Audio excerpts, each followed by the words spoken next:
Hi friends, today we'll see 8th and 9th August 2018 current affairs. First one is India has highest gender gap in mobile phone ownership. According to recent study released by LIRNEA Asia, India has highest gender gap in mobile phone ownership among 18 comparable countries and ranks among the lowest in women access to internet. Learn Asia is an information and communication technology policy think tank that is involved in pro-poor, pro-market research in Asia Pacific. The study also included comparative research done by Information Communication Technology Africa in Africa and DIRSI in Latin America. Next thing is Tokyo 2020. First Olympics to deploy facial recognition technology to increase security. This is because the game organizer have partnered with Japanese Telecommunication and Information Technology chain NEC to develop the system. The system will not be aimed at spectators but instead will concentrate on strengthening security and decreasing waiting times for athletes. They use IC chips within the identification cards to automatically verify the identity of those entering over 40 sporting venues. Next one is the Earth at the risk of irreversible hothouse. Global temperatures will rise by 4 to 5 degrees, even if targets under 2015 Paris Climate Deal are met. Hothouse Earth climate will in long term stabilize at global average of 4 to 5 degrees Celsius, higher than pre-industrial temperature with sea level 10 to 60 meters higher than today. Next one is government raises import duty on 328 textile products to curb the import.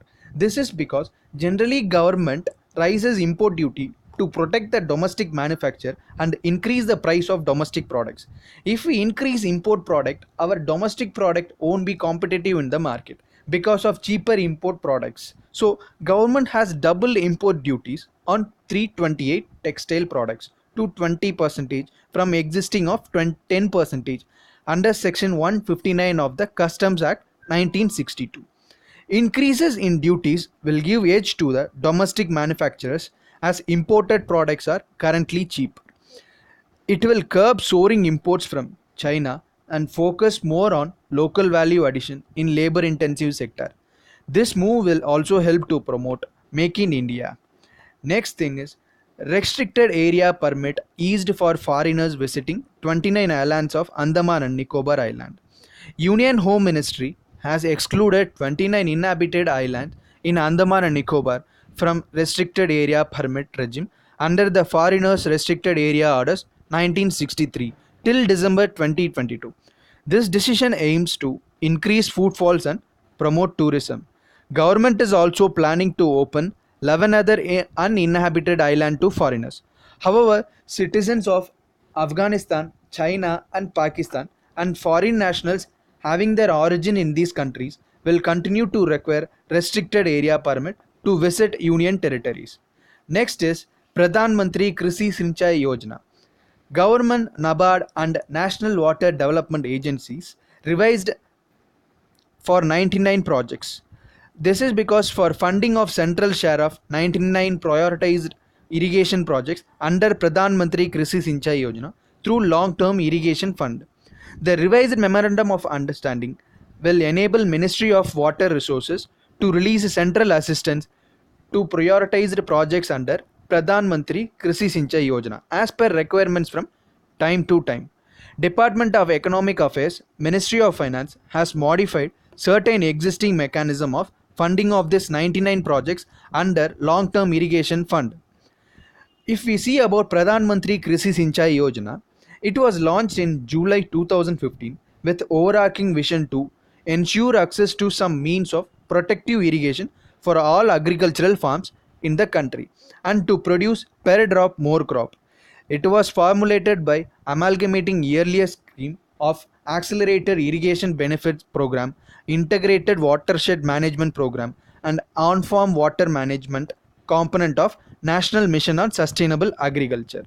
The objectives of Pradhan Mantri Krishi Sinchai Yojana is it has to achieve convergence of investment in irrigation at the field level and it expand cultivable area under assured irrigation.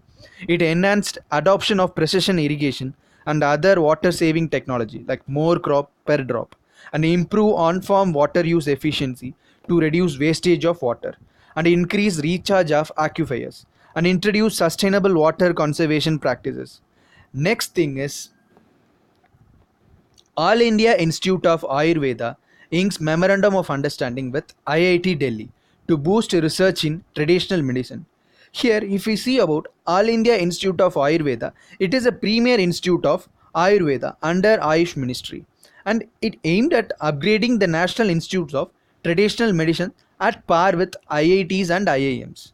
IIT Delhi and All India Institute of Ayurveda work together in projects to look at ways to integrate technology with Ayurveda. Next thing is multi-option payment acceptance device. SBI launches Unified Payment Terminal. India's largest lender, SBI, has launched its multi-option payment acceptance device for digital payment convenience of merchants and consumers. It aims at providing digital convenience to customers and ease of doing business for merchants at the same time. It will allow customers to make payments through cards, Bharat QR, UPI, and SBI Buddy e-wallet on single point of sale POS terminal. Next thing is government launches Nirayat Mitra mobile app. It was launched by Union Ministry of Commerce and Industry for exporters and importers of the country, and the app is developed by Federation of Indian Export Organization, the largest exporters organization of the country. It is available both on Android and on iOS platform.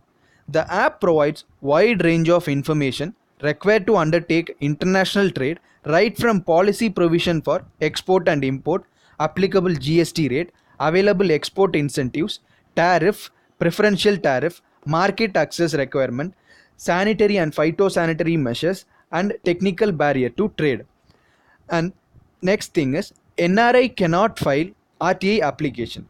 Government has informed Lok Sabha that non-resident Indians cannot file right to information application to seek governance related information from central government departments. It mentioned that only citizens of India have the right to seek information under the provision of RTA Act 2005. So NRIs are not eligible to file RTA application. Next thing is Delhi High Court decriminalizes begging in national capital. Delhi High Court has declared 25 sections of Bombay Prevention of Begging Act 1959, which have been extended to Delhi, as unconstitutional. It has struck down legal provision of criminalizing begging in national capital. The court's order came on public interest litigations which had sought decriminalization of begging in capital and beggar by challenging provisions of Bombay Prevention of Begging Act. The bill had argued that poverty can never be a crime, and if a person is poor and begs for a living, such person cannot be treated as a criminal. And today's last, Kanchenjunga become 11th biosphere reserve from India under the World Network of Biosphere Reserve. The decision was taken at 30th session of International Coordinating Council of Man and Biosphere Program of UNESCO held in Palembang, Indonesia. It is one of the highest ecosystems in the world, reaching elevation of 1220 meters above sea level. It includes a range of ecolines varying from subtropic to Arctic, as well as natural forest in different biomes. The core zone of Kanchenjunga National Park already has been designated World Heritage Site in 2016 under mixed category, first from India in this category. Thank you, friends.